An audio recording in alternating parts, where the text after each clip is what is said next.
Sziasztok kedves nézők, szeretettel üdvözlök mindenkit egy újabb videóban, amiben a második világháború legötletesebb, legfurfalmasabb taktikáiról fogok mesélni nektek, amik nem csak hogy borzasztó ötletesek, hanem a legtöbb esetben egy ütközet kimenetelét is befolyásolta, és van egy olyan sejtésem, hogy a legtöbbőtök nem hallott még ezekről a taktikákról, úgyhogy ebben a videóban most ezekről lesz szó. A második világháború a történelmünk egyik legsötétebb és legbrutálisabb időszaka, ami a legtöbb ártatlan ember halálát eredményezte 6 év leforgása alatt. Ez alatt a 6 év alatt rengeteg dolog történt a világ számtalan pontján. Taktikák tekintetében pedig meséltem már nektek korábban a Blitzkriegről, vagy arról, hogy a finnek a spártaiakhoz hasonló létszámmal győzték le az ezres szovjet sereget mindössze tudatos szervezés által, és azért, mert otthonos terepen mozogtak. Illetve azért is, mert mindent megtettek a finn katonák azért, hogy a hazájukat megvédjék. Azonban a második világháború során olyan helyzetek is kialakultak, amik tűpontosan átgondolt taktikai lépéseket igényeltek, és néhányszor olyan ötletes taktikákat és megoldásokat alkalmaztak, hogy a kutatómunkám folyamán fogtam a fejem, hogy mi a gyász, és hogy nem hallottam még erről ezelőtt. Mindezek után pedig nem is igazán érzem maradt volna bármi más hátra, mint hogy abba adjam a szavak szaporítását, és megnézzük ezeket a trükköket.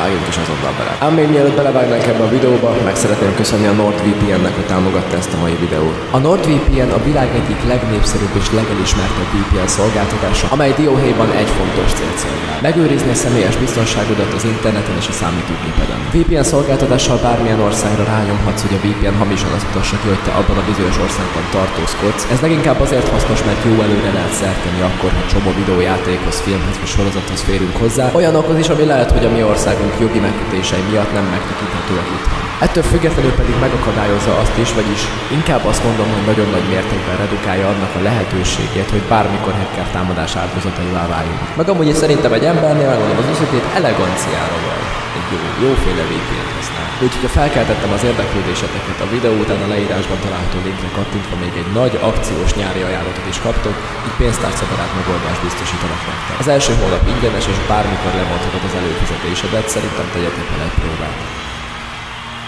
4. A heroinos cigaretta.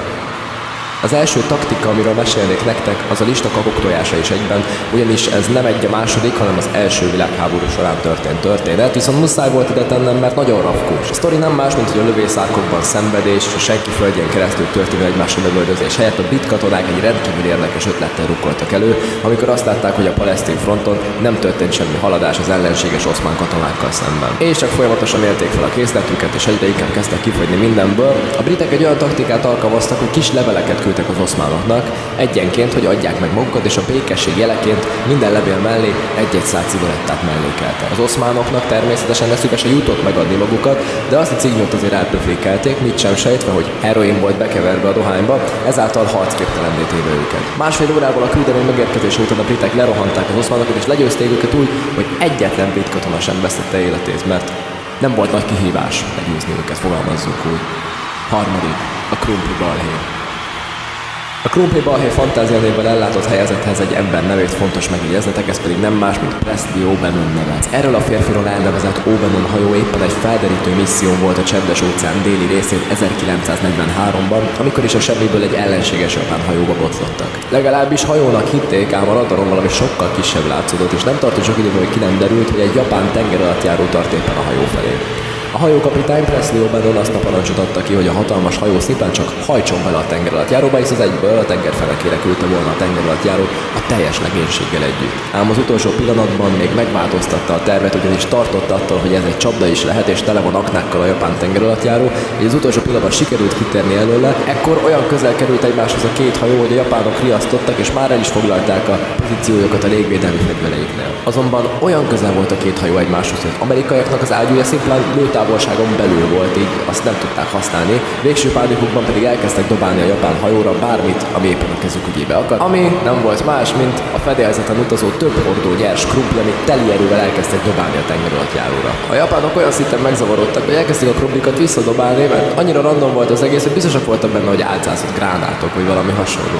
És ez a gyönyörű, figyelj, képzeljétek el, hogy egy kb. 30 tagból álló legénység egy tengeralattjáron egy több mint 50 tonnás gigahajót dobálnak krumplikkal, de a terv mégis működött. Ám sajnos az incidens nem egy közös bográccsal végződött, ugyanis amint az O'Bannon tovább húzott a tengeralattjáróra, tüzet nyitottak, és a pillanatok alatt elsüllyesztették a hajót a teljes legénységgel együtt, de ez a történet, ez valami zseniális.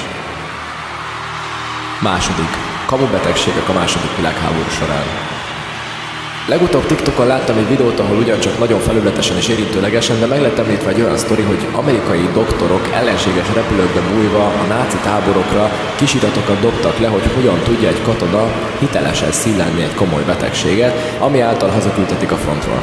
Az amerikaiaknak az volt a céljuk, hogy minél több német katonát juttassanak haza, hogy annál könnyebb dolgok legyen lecsapni rájuk, azonban a végkifejlett nem ez lett, hanem egy sokkal érdekesebb dolog. A német tisztek és tábornokok tudomást szereztek erről az esetről, illetve azok a katonák, akik megpróbálkoztak ezzel, rövid idő után lebuktak, hogy csak kamoztak. Így egy nagyon egyszerű parancsot fogalmaztak meg. Bárki, aki beteget jelent, ne foglalkozzanak vele és tartsák ott a fronton, így azok a katonák, akik valóban betegek voltak, nekik is a fronton kellett maradniuk.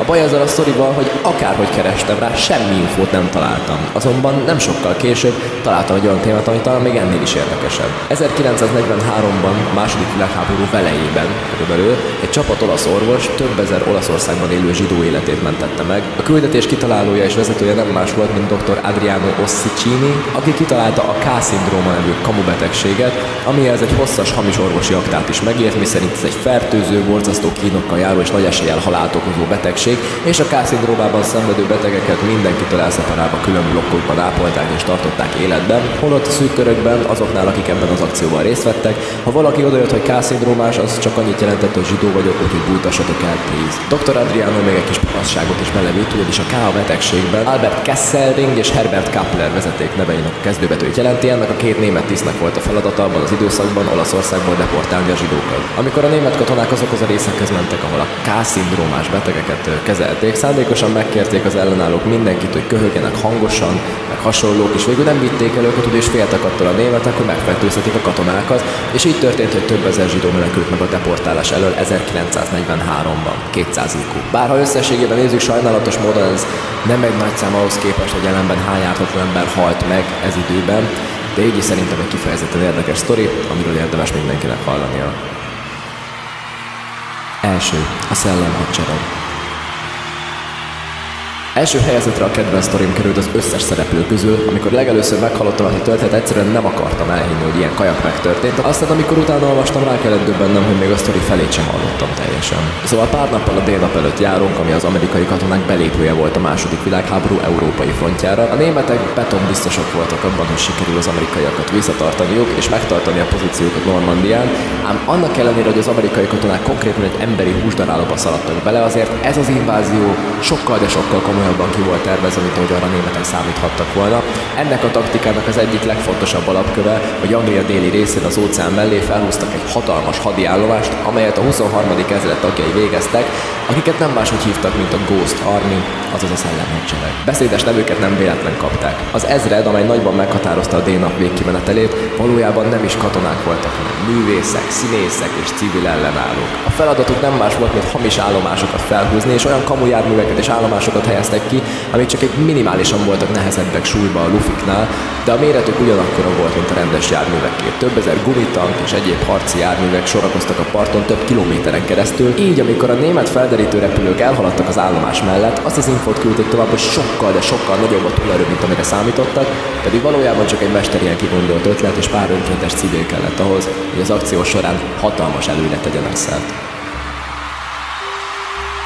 Nos, drága egyetem hallgatóim, nézőim, Pule csatorna követők, örülök, hogy végignéztétek ezt a mai videót, és remélem, hogy tetszett. És nagyon remélem, hogy a későbbiek során lesz még lehetőségem minél gyakrabban videókat feltölteni, annak ellenére, hogy most egy másik síkon is vannak teendőim. Semmi olyan közösségi dolog, és semmi olyan helyen, ahol kvázi várnak rám, nem szeretném megváratni az embereket, viszont akkor töltök fel videót, hogy úgy a témával, hogy büszkén elő tudom adni, engem is érdekel, és ezt a balanszot ezt nehéz megtalálni. Nem azért mondom ezt, hogy a videó végén magyarázkodni akarok, hanem azért, mert ha már találkozunk egy hónapban egyszer, akkor úgy vagyok velő, szeretném elmondani nektek azt, hogy mi a helyzet velem. Mindettől függetlenül pedig nagyon szépen köszönöm most már a több mint 450 000 feliratkozót. Nagyon erős, kemény. Nem szeretném, ha lenne olyan hónap, amikor nem rakok ki egy videót se, ehhez szeretném tartani magam, és ez valószínűleg menni is fog. Az, hogy már ez mennyiségben mennyi lesz, abban nem ígérek semmit, de számomra elsődlegesebb az, hogy ami kijön, az viszont olyan legyen, hogy büszkén azt tudjam mondani, hogy igen, ezt a videót megérte kirakni, nem akarok többféle csinálni. Régen csináltam filler videókat, és most nem szeretnék. Szerencsére van szükségem sincs erre, úgyhogy jövök majd valamikor találkozunk, eddig pedig vigyázzatok magatokra, leírod nagyon-nagyon jó. Ha tetszett a videó, akkor iratkozzatok fel a csatornámra, ezt már olyan rég mondtam, hogy szépen is felejtettem. Na jó van, találkozunk majd legközelebb. Sziasztok!